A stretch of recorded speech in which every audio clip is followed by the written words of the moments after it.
Today on Christian World News, captive in Iran. 2 young women arrested and jailed in the country's worst prison. They endured 7 months of captivity. Now they're telling their story. Plus, faith and forgiveness. After a deadly attack nearly took their son's life, these parents say they forgive his attacker. And the fight for the family. France becomes Europe's latest battleground over gay marriage.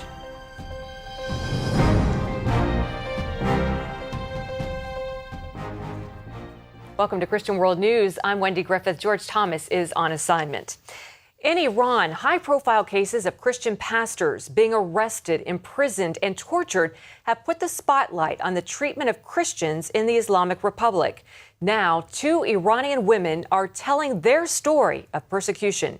John Wagi explains. Good afternoon, everybody. They were raised Muslim in Iran, converted to Christianity, and studied theology together in Turkey. Merzia Amirzadeh says she had dreams and visions about Jesus. I met Jesus in front of myself. He was standing next to a large throne, which was covering with shining gold. But in 2009, Amirzadeh and her friend Mariam Rostampour were arrested for sharing their Christian faith. They're authors of a new book called Captive in Iran, and they told their story this week at a Hudson Institute panel in Washington. And God gave us this vision to distribute the Bible among Iranian people. And we distributed about 20,000 New Testaments in Tehran and a few other cities. And also we had 2 house churches. One of them was for prostitutes, and the other one was for young people in our own apartment. When Iranian authorities arrested them, they were interrogated for an entire day. They sent us to a basement. There was a dirty and dark cell in the basement, and they threatened us to physical torture. They said that you need to give us all the information that we need, otherwise we will beat you until you vomit blood. The women say the guards didn't physically torture them, but they were sent to Tehran's infamous Evin prison, where American pastor Saeed Abedini is now being held and sometimes tortured. We were being interrogated by 2 interrogators, and they were trying to convince us to deny our faith, and they threatened us to executions. The 2 women say officials threatened them with hanging at 10 different trials. After spending most of a year in prison, they were eventually released after Christians around the world publicized their case. We believe that the first reason that we are here today and we are free is God's grace and God's will.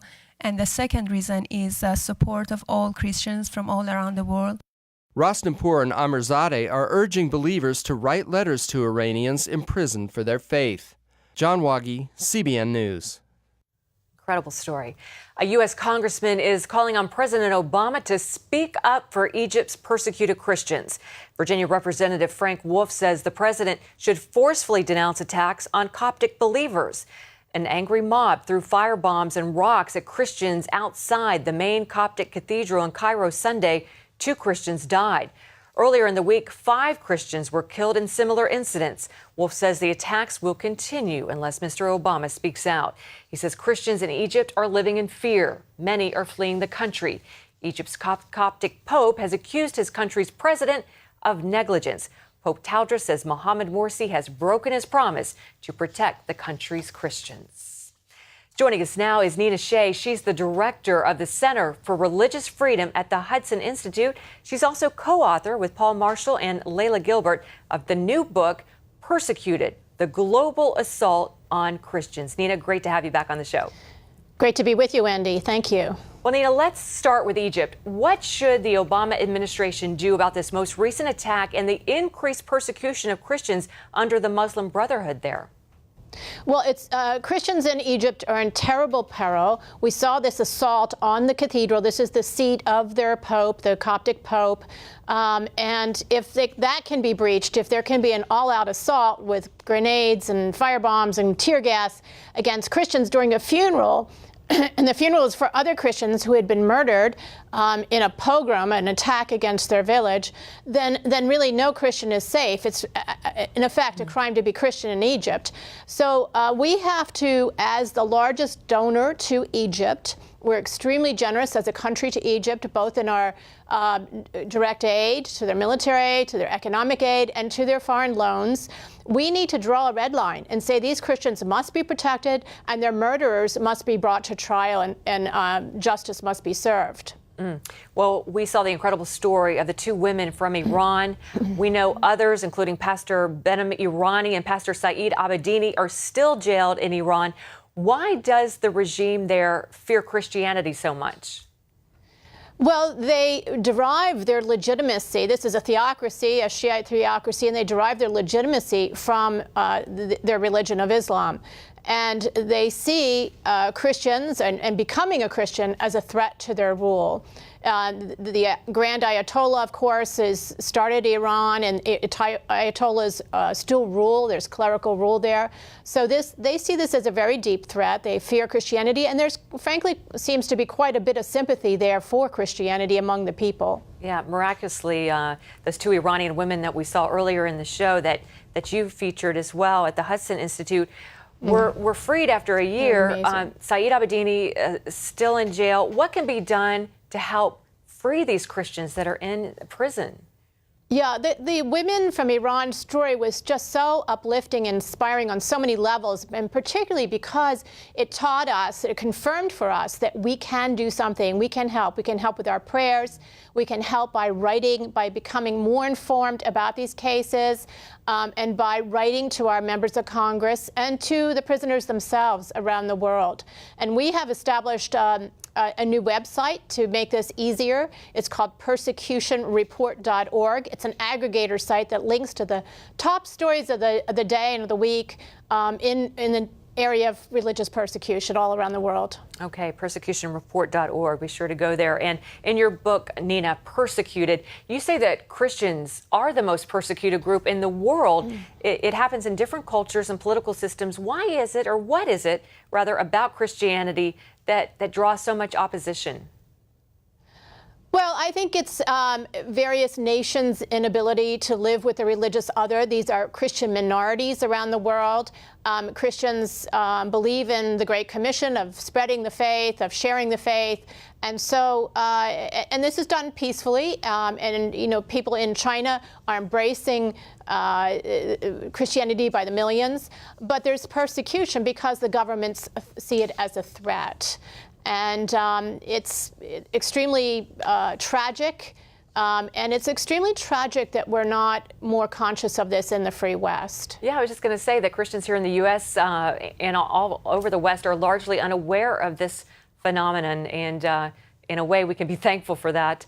But of course we need to learn more. So those who want to learn more about the persecuted church can go to your new website. That's persecutionreport.org. Nina Shea, thanks so much for joining us. Thank you. 5 years ago, a Messianic Jewish boy in Israel almost died in a series of attacks that attracted worldwide attention. This week, an Israeli court sentenced American-born Jack Titel on a number of charges for his role in those attacks. An amazing part of the story, though, deals with the forgiving spirit of the boy's parents. Jack Titel walked into the Jerusalem courtroom unrepentant. He said he had no regrets. The judge responded with 2 life sentences in 2 murder cases and an additional 30 years for other crimes. We hope that this heavy punishment will deter any others who may think of doing any kind of terror activities or participating in such. Titel's reign of terror included killing 2 Arabs and sending a bomb to the house of Messianic pastors David and Leah Ortiz. The explosion nearly killed then 15-year-old Ami Ortiz. Miraculously, he survived. At one point, Titel claimed he did God's will, but during sentencing, the judge said his holy work had become dust under his feet and that his actions contradicted the values of the Jewish state. Part of his mission included eradicating Jews who believe Jesus is the Jewish Messiah from Israel. Ironically, his actions spread the news of those Messianic Jews throughout the country. The Lord has, in His mercy, has chosen us to suffer for His name's sake, that His name should be lifted up But that's the only thing we can take with us. Only Jesus. Leah Ortiz says from the very beginning, God told her to pray for the man who tried to kill her son. He gave me his love for Jack Titel. I didn't know who Jack Titel was, but he gave me the love of God and told me to pray for the person that did this and to pray for his salvation. Have you and David and Ami and the family forgiven Jack? All of us had to from the very beginning. Otherwise, we would have been prisoners along with him. We would have been destroyed. We wouldn't have been able to receive any kind of healing in our lives whatsoever. Yet they credit the prayers of believers from around the world. It was their prayers that were able to lift us up and keep us afloat. Without the prayers, we won't be able to do it. I have never known the Lord as Emmanuel as I have through this situation. He has stayed so close to us. We have experienced the body of Christ around the world in a way that is unbelievable. David and Leah Ortiz express relief at the verdict, grateful Title cannot harm other families, and hope one day to visit him in jail to share God's love. Chris Mitchell, CBN News, Jerusalem.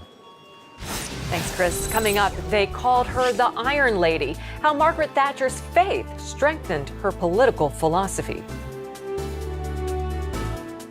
From CBN. Broken Eardrum is playing at the Civic tonight. And you'll just have to miss it. This is so incredibly unfair. A special story of love and sacrifice. Joy, Mom comes up with something. Christopher Quantum, you and I are going to discuss your attitude right this minute. Superbook. No. Join the Superbook DVD Club and get Superbook's newest episode, He is Risen. Plus 2 copies to share with others. All for your gift of $25. They have arrested Jesus, the Messiah. Do you not know that I have the power to crucify you? No! Please! You can't! They've taken him to Golgotha. We must hurry. Mary is about to lose her son. The worst thing any mother could face. I am not leaving her. Superbook. It's an amazing way to build a strong spiritual foundation in the children you love. Mary, who are you looking for? I've seen him! He is alive! Superbook. He is Risen. Available now. It's a question each one of us must face. It's the most important decision you'll ever make. Where will you spend eternity? In Gordon Robertson's newest DVD, Life Beyond the Grave Part 2, you'll meet real people who have died and experienced heaven or hell. See their personal eyewitness accounts of what happens when we die. There's more love than you can imagine. I was comforted. I had a peace and joy I've never had. In Life Beyond the Grave Part 2, you'll discover a powerful tool to share the gospel with those you love, what the Bible says about eternal life, and how you can know for certain that heaven is your destiny. I was absolutely overwhelmed by this sensation of being home. You can have the assurance that when you die and are absent from your body, you'll be present with Jesus for all eternity. The United Kingdom and the world are remembering the legacy of former British Prime Minister Margaret Thatcher. The Iron Lady died of a stroke at the age of 87 this week. As Mark Martin tells us, she not only was a political titan, she was a cultural icon. It was said that Margaret Thatcher returned the great to Great Britain. She burst onto the political scene at the age of 34, the youngest woman ever elected to Parliament. In 1979, Thatcher swept the Conservative Party into power and became the first woman prime minister. Her political and economic philosophies were steadfast anti-communism, self-reliance, and free markets, unfashionable ideas at the time. I presume this is to enable us to sweep Britain clean of socialism. Former Anglican Archbishop George Carey knew her well. She was a fabulous person, very convicted about what she thought was right for the country. She polarized public opinion. But in the end, we'll look back on her particular history and to say that actually woke us up. And we are the stronger for her leadership at that particular time. Her Christian faith was embodied in her political beliefs and the policies she pursued. She famously quoted from St. Francis of Assisi's Prayer of Peace before taking over as Prime Minister. Where there is discord, may we bring harmony. Where there is error, may we bring truth. Where there is doubt, may we bring faith. And where there is despair, may we bring hope. Well, she was a very explicit Christian. I mean, in that famous statement, Francis of Assisi, she was actually saying, these are the values I want to live my life by, you know. She had attended services, she was a very faithful Christian. Thatcher found a kindred spirit in President Ronald Reagan and had a famous moment during the first Gulf War when she instructed a vacillating President George Bush that it was no time to go wobbly, George. She gained a nickname which she wore with pride. The Iron Lady of the Western world. She led Britain to victory when Argentina invaded the Falkland Islands. But in 1990, she was ousted in a bitter political fight within the Conservative Party. Still, Thatcher's legacy remains intact in the United Kingdom and around the world. Ladies and gentlemen, we're leaving Downing Street for the last time after 11 and a half wonderful years, and we're very happy that we leave the United Kingdom in a very, very much better state than when we came here 11 and a half years ago. Mark Martin, CBN News. Incredible lady. Well, Christians around the world are sending their love and prayers to American pastor Rick Warren and his family following the death of his son. Matthew Warren took his own life after a long battle with mental illness. Charlene Israel has the story. Pastor Rick Warren gave thanks for the support he and his wife Kay have received following the suicide of their 27-year-old son. Warren tweeted to his nearly 1 million followers, "Kay and I are overwhelmed by your love, prayers, and kind words. You are all encouraging our broken hearts." Matthew Warren took his life at his Mission Viejo home in what his family says was a momentary wave of despair. In a heartbreaking memo to his 20,000-member Saddleback Church, the author of the best-selling Purpose-Driven Life said his son ended his life after a lifelong battle with mental illness. Church members remember Matthew as a kind and gentle soul. He was a sweet, talented, creative, brilliant young man. Still, Warren said his son fought a lonely battle with depression. But only those closest knew that he struggled from birth with mental illness, dark holes of depression, and even suicidal thoughts. In spite of America's best doctors, meds, counselors, and prayers for healing, the torture of mental illness never subsided, said Warren. He marveled at his son's courage to keep on living in his darkest moments despite his pain. I'll never forget how many years ago, after another approach had failed to give relief, Matthew said, "Dad, I know I'm going to heaven. Why can't I just die and end this pain?" Millions of Americans face a similar fight. The Centers for Disease Control estimates that around 3.4% of Americans suffer from depression, and roughly 40,000 people commit suicide every year in the United States. Meanwhile, Pastor Warren is asking for prayers and support for him and his family, a role reversal for the man who has led so many others through dark times. Evangelist and Pastor Greg Laurie, whose son was killed in a car accident in 2008, offered his support to the family. At times like these, there really are no words, but there is the Word. There is no manual, but there is Emmanuel. God is with us. I know the Lord will be there for all of the Warren family and Saddleback Church as they grieve together. Looking forward to that day when God will restore all things.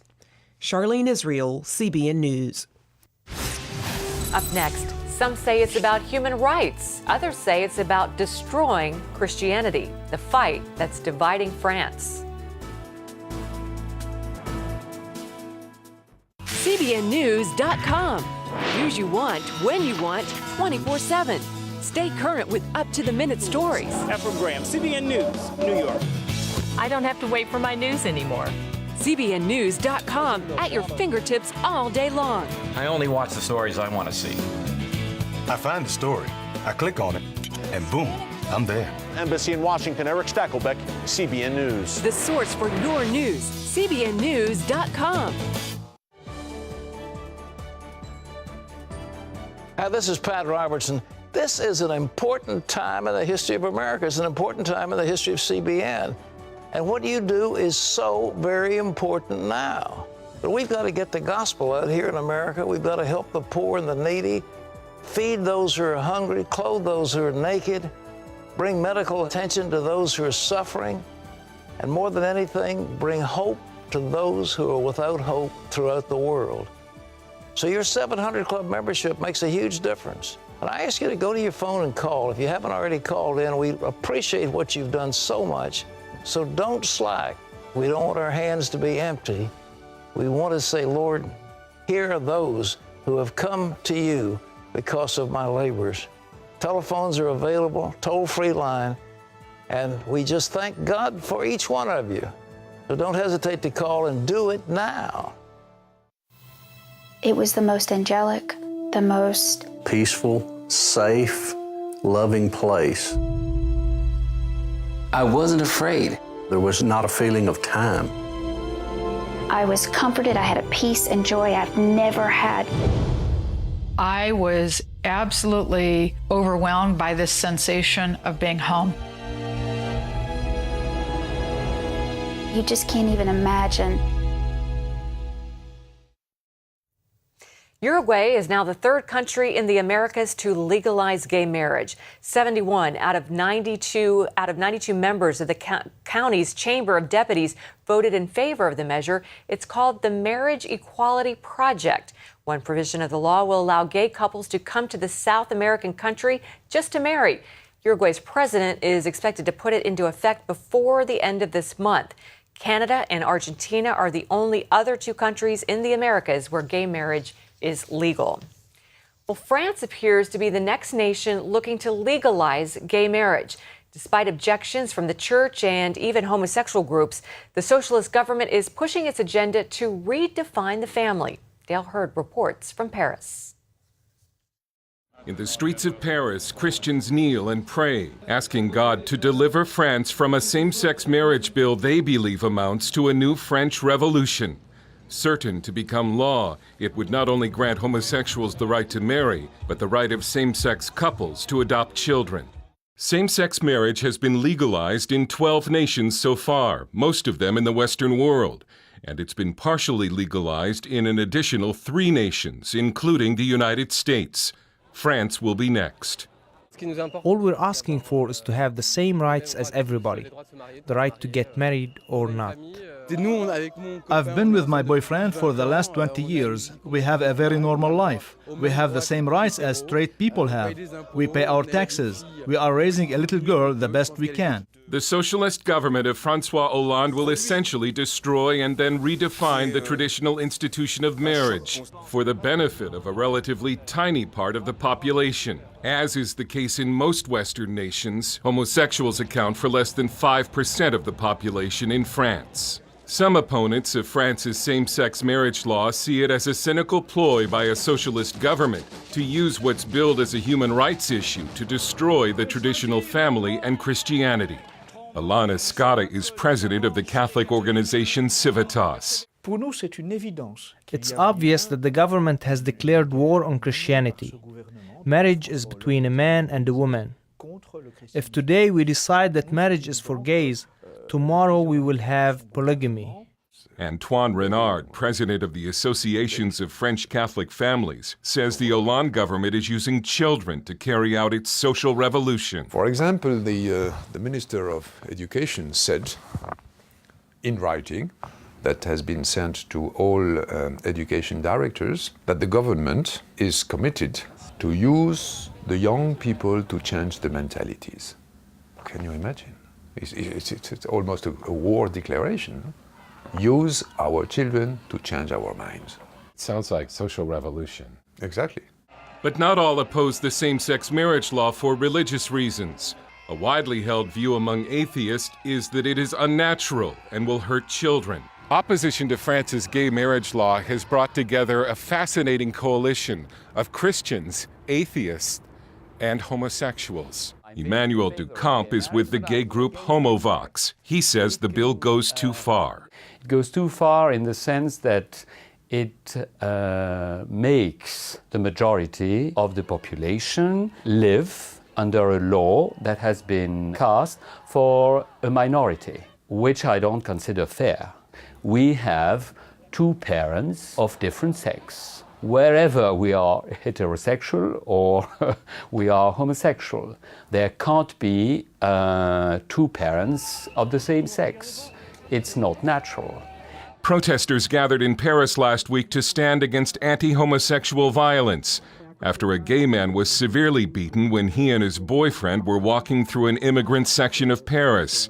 Violence against homosexuals is said to have tripled, and some fear the same-sex marriage law will bring more street attacks from France's growing Muslim population. While a slim majority in France support same-sex marriage, they do not support homosexual couples adopting children.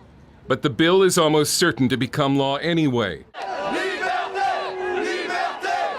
These protesters believe the France they knew that upheld traditional family is slipping away. And indeed it is. Dale Hurd, CBN News, Paris. Give me that. Bye. Sure, life is busy, but I found a way to make a huge difference in people's lives. I guess you could say I'm changing the world right here from home. I bring medical supplies and doctors to people in need, and dig wells so that villagers can have clean and safe water to drink. I make it possible to preach the gospel in over 100 countries, including right here in America. And when disaster strikes, I'm there, providing food, thank you, and emergency supplies to give people hope again. Every day, CBN and I are making the world a better place. Here you go. My life is hectic, so I joined CBN through Pledge Express. My bank does all the work, and I know that my gift is being used where it's needed most. So become a CBN partner and join Pledge Express, because you can do a world of good right from where you are.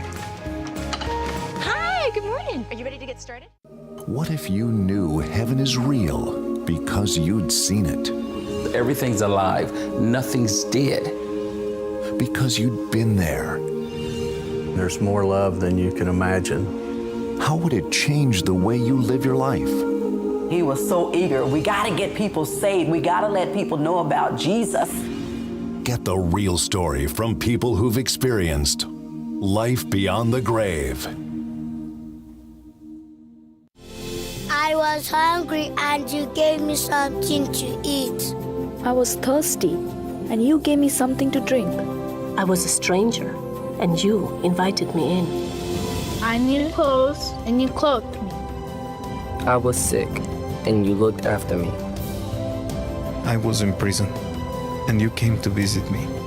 Your giving makes it all possible. Call and join the 700 Club today. Finally today, some Virginia college students are working overtime to deliver on a big promise they made to orphans in India. After a mission trip last year, the Regent University students promised to build the boys a home. They've already purchased the land, and recently, the Christ for India team set sail on a dinner cruise to raise the money for the building. They were joined by Pastor R. Abraham from India. The new boys' home will be a part of his growing ministry. He says the students' work is just one part of a big revival he's witnessing in his country. Pastor Abraham says that church has grown from 40 people to more than 3,000 in 6 months. That's fast growth. And that's our report for this week. Thanks so much for joining us. From all of us here at Christian World News, until next week, goodbye and God bless you.